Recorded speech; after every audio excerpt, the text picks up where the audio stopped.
Yung mga idol. Oras po ngayon ay 12:02 ng tanghali. Ay hapon na pala yan.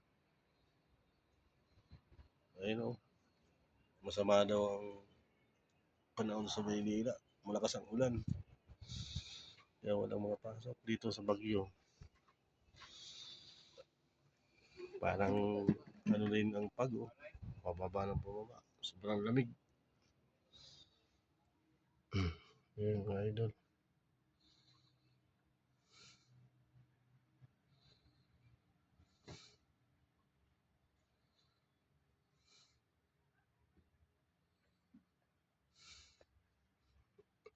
Dito kami sa ilalim ng tulay sa Benguet, Baguio.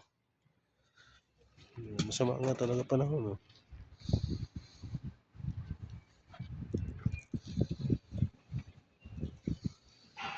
Bumalik ata ito.